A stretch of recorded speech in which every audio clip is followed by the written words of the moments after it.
नमस्कार स्टूडेंट्स, आज के सेशन में हम बाइनरी ट्री पढ़ रहे थे उसके नेक्स्ट टाइप है rooted binary tree, degenerate binary tree और आपकी बैलेंस बाइनरी ट्री। इनके बारे में स्टडी करेंगे। तो सबसे पहले बात करते हैं रूटेड बाइनरी ट्री।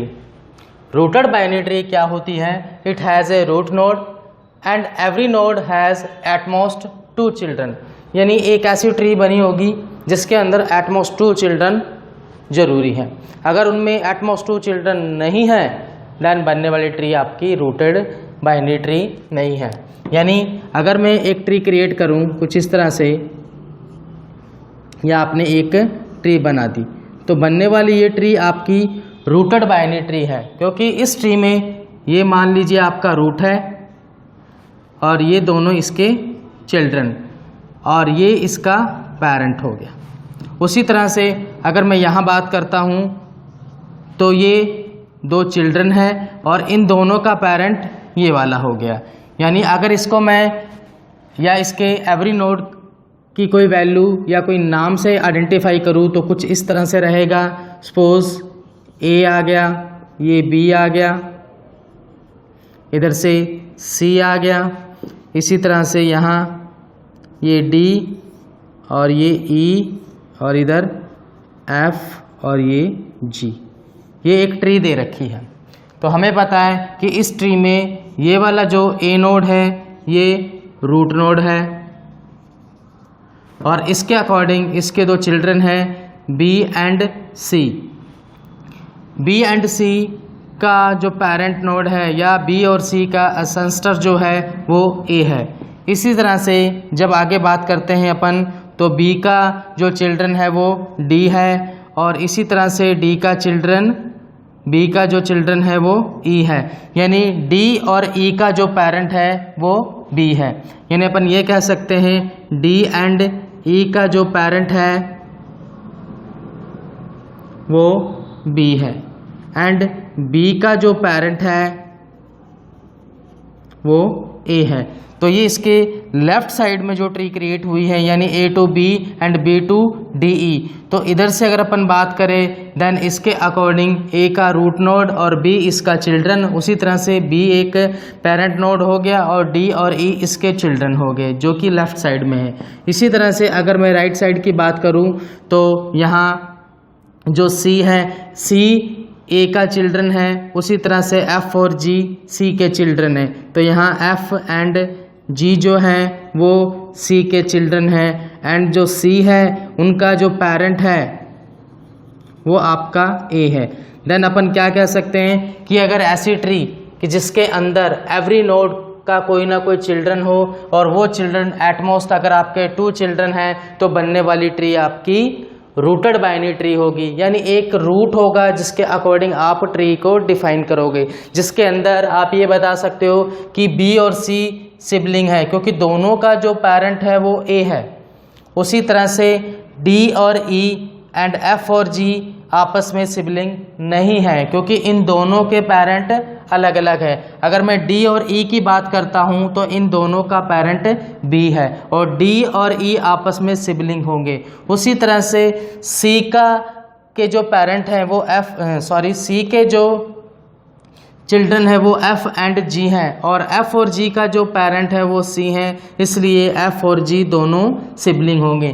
यानी अगर इसमें सिबलिंग प्रॉपर्टी भी है तब भी बनने वाली ट्री आपकी जो है एक रूटेड ट्री है क्योंकि एटमोस इसमें 2 चिल्ड्रन दिखाई दे रहे हैं। देन इस तरह से हम रूटेड ट्री को डिफाइन कर सकते हैं और रूटेड ट्री के अंदर जो प्रॉपर्टीज़ होती हैं जैसे sibling of property, root node property, childrens of and ancestor और डी एसेंस्ड, आप इसको डिफाइन कर सकते हो। तो बनने वाली जो ये ट्री है ये आपकी रूटेड बाइनरी ट्री है।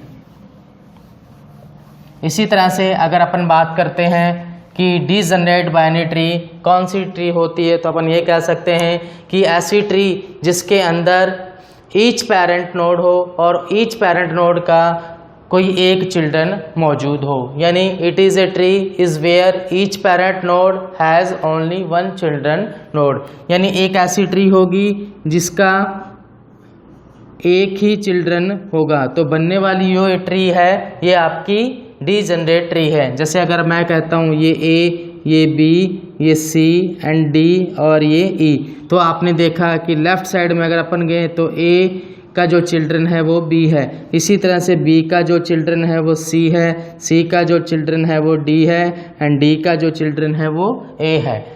तो ये बनने वाली जो ट्री है ये आपकी डीजनरेट बाइनरी ट्री है। इसी तरह से अगर मैं ये कहूँ तो ये भी डीजनरेट ट्री होगी जिसमें ए एंड बी है, जिसमें ए जो पेरेंट है बी का, इसी तरह से ये सी, ये डी, तो ये ई। तो बनने वाली जो ट्री है ये आपकी डीजनरेट बाइनरी ट्री है, क्योंकि इस ट्री के अंदर पेरेंट का एक ही चिल्ड्रन मौजूद है। अगर ऐसी कोई ट्री दी हो उसके अंदर गिवन ट्री के अंदर पेरेंट का एक ही चिल्ड्रन हो तो बनने वाली ट्री आपकी डीजनरेट बाइनरी ट्री होती है। इसी तरह से अगर अपन बात करें कि बैलेंस्ड बाइनरी ट्री क्या है, देन इसके अकॉर्डिंग क्या प्रॉपर्टीज़ होती हैं, तो हम इसको डिटेल में अभी डिस्कस करते हैं। तो सबसे पहले बैलेंस बाइनरी ट्री। अब नाम से ही पता लग रहा है कि ये एक ऐसी बाइनरी ट्री जो पूरी तरह से बैलेंस हो, यानी लेफ्ट साइड में भी बैलेंस और राइट साइड में भी बैलेंस, और बोथ डायरेक्शन में अगर ये बैलेंस है तो बनने वाली जो ट्री है आपकी बैलेंस बाइनरी ट्री होगी। तो इसकी जो शर्तें रहती है कुछ ये रहती हैं, the left sub tree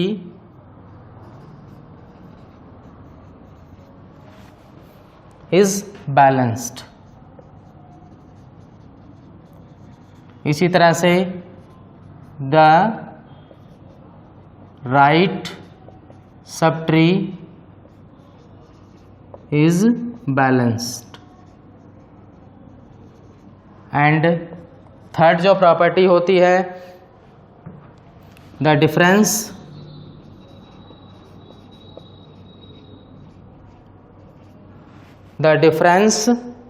the left and right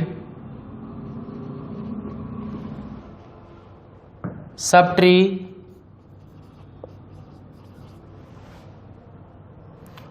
for any node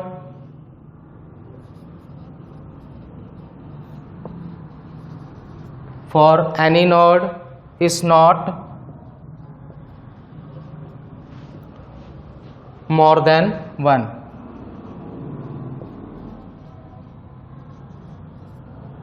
यानी कहने का मेरा मीन ये है कि अगर मैं यहाँ left node minus right node करता हूँ तो इसकी वैल्यू 1 के बराबर या 1 से छोटी आनी चाहिए। यानी अगर आपकी जो ट्री बन रही है या उसके नंबर ऑफ चिल्ड्रन जो आ रहे हैं अगर आपके 0 या 1 है बैलेंसिंग के दौरान, तो बनने वाली जो ट्री है वो आपकी बैलेंस्ड बाइनरी ट्री कहलाएगी। यानी इस ट्री में क्या होता है, एक लेफ्ट नोड होगा, एक राइट नोड होगा, और उन दोनों का अगर डिफरेंस आ रहा है 0 या 1, यानी इन दोनों का अगर माइनस करता हूँ और माइनस की वैल्यू 1 से छोटी या 1 के बराबर रहती है तो बनने वाली ट्री जो है आपकी बैलेंस्ड बाइनरी ट्री कहलाती है। सपोज अपन इसको प्रूव करने के लिए एक एग्जांपल लेते हैं, जैसे ये ए लिखा और ये इसका बी, उसी तरह ये सी। तो आपने देखा कि एक ट्री बनी हुई है जिसमें ए एक पेरेंट है, बी और सी इसके चिल्ड्रन है। तो अगर मैं इसके अंदर इनको बैलेंस करूं तो बैलेंस की जो प्रॉपर्टी है पहले हम क्या देखेंगे लेफ्ट साइड में, फिर हम क्या देखेंगे राइट साइड में। तब इसके अकॉर्डिंग अगर बात करूं तो हमें पता है कि बी का आगे कोई चिल्ड्रन नहीं है, देन ये 0 हुआ। उसी तरह से लेफ्ट में राइट में सी का कोई चिल्ड्रन नहीं है, देन ये सी हुआ। और अगर ए की बात करता हूं तो यहाँ 1 है और ए की बात करता हूं यहाँ सी है, यानी इसकी जो वैल्यू आ रही है डाइफर करने पर 0 एंड 1 आ रही है, देन 0 या 1 के अकॉर्डिंग आ रही है। तो बनने वाली जो ट्री है वो आपकी बैलेंस्ड बाइनरी ट्री है, क्योंकि ये बैलेंस की प्रॉपर्टी को सेटिस्फाई करवा रही है। इसी तरह से अगर मैं कुछ इसको ऐसे डिज़ाइन कर लूँ, ये डी ये E और ये आपका F एंड ये आपका G। अगर मैं इसकी बैलेंसिंग चेक करता हूँ तो हम देखेंगे कि A का जो चिल्ड्रन है B का जो चिल्ड्रन है D। तो अपन देखते हैं कि B के अकॉर्डिंग अगर बात करें तो B के चिल्ड्रन D और E है, इनका 0 और इसका भी 0, क्योंकि इनके लीफ नोड आगे नहीं दिए हुए हैं तो ये दोनों क्या है 0। उसी तरह से अगर D के अकॉर्डिंग B की बात करता हूँ तो इसका जो चिल्ड्रन है यहाँ 1 आ रहा है और राइट में इसका जो चिल्ड्रन आ रहा है वो भी 1 आ रहा है। तो इसका मतलब left node minus right node की वैल्यू आपकी 1 और 0 के अकॉर्डिंग आ रही है। तो इसी के अकॉर्डिंग अगर इतनी ट्री की मैं बात करता हूँ या इस ए के अकॉर्डिंग सब ट्री की बात करता हूँ तो ये लेफ्ट में बैलेंस है। अगर मैं इसका राइट में बैलेंसिंग चेक करता हूँ तो हम चेक करेंगे कि सी के 2 चिल्ड्रन है एफ एंड जी, एफ के आगे कोई चिल्ड्रन नहीं है, दोनों की वैल्यू 0 0। उसी तरह सी के अकॉर्डिंग अगर एफ की वैल्यू चेक करूँगा तो यहाँ 1 आएगी एंड दोनों सी के अकॉर्डिंग अगर जी की वैल्यू मैं चेक करता हूँ तो यहाँ 1 आती है। दोनों का अगर डिफरेंस अपन देखें तो 0 आ रहा है। तो बनने वाली जो ट्री है आपकी बैलेंस्ड बाइनरी ट्री है, यानी एक ऐसी ट्री होगी जिसके अंदर अगर बाइनरी ट्री की या बैलेंस ट्री की प्रॉपर्टी अगर ये तीनों सेटिस्फाई होती हैं तो बनने वाली ट्री आपकी जो होगी वो बैलेंस बाइनरी ट्री होगी। इसी तरह से अपन एक ट्री और बना के देखते हैं।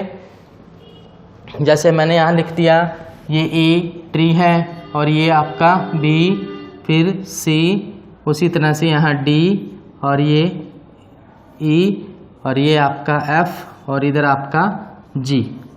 तो मैं चेक करूँगा, अगर मैं ए से लेफ़्ट साइड में नीचे आता हूँ तो एफ का यहाँ 0 है और जी का यहाँ राइट में देखते हैं 0 है, क्योंकि इसका आगे कोई चिल्ड्रन नहीं है। तो यहाँ ये दोनों प्रॉपर्टी सेटिस्फाई हो रही हैं, देन इतना मैं कह सकता हूँ कि यहाँ बैलेंस बन रहा है। अगर मैं डी के पास जाता हूँ तो यहाँ हम देखेंगे कि इसके नीचे 1 है और इसके राइट में कोई नहीं है, तो 1 - 0 यानी 1, यानी यहाँ भी बैलेंस हो रही है ये। उसी तरह से अगर मैं राइट में देखता हूँ तो यहाँ कोई नहीं है यानी 0 और इधर 1 है, 0 - 1 यानी -1, देन सेटिस्फाई हो रहा है, तो यहाँ भी ठीक है। उसके बाद अगर मैं जैसे बी पे जाता हूँ तो अगर बी के अकॉर्डिंग कैलकुलेट करूँ तो यहाँ बी के 1 और 2 और यहाँ राइट में देखें तो कोई नहीं है, तो 2 - 0 यानी प्रॉपर्टी कहाँ आ रही है 2 - 0 = 2 आ रही है। तो यहाँ पर बैलेंस अपना बिगड़ रहा है, ठीक है। इसी तरह से हम चेक करेंगे कि अगर ट्री में कहीं भी बैलेंस बिगड़ गया तो वो ट्री आपकी बैलेंस बाइनरी ट्री नहीं है। तो इसलिए हमें बैलेंस बाइनरी ट्री के अकॉर्डिंग अगर किसी ट्री को बैलेंस बाइनरी प्रूव करना है तो ये 3 शर्तें आपके पास प्रॉपर्टी में उसमें अप्लाई होनी चाहिए। अगर वो तीनों शर्तों को प्रूव करवाता है देन बनने वाली ट्री आपकी बैलेंस बाइनरी ट्री है, अदरवाइज बैलेंस बाइनरी ट्री नहीं है। Thank you.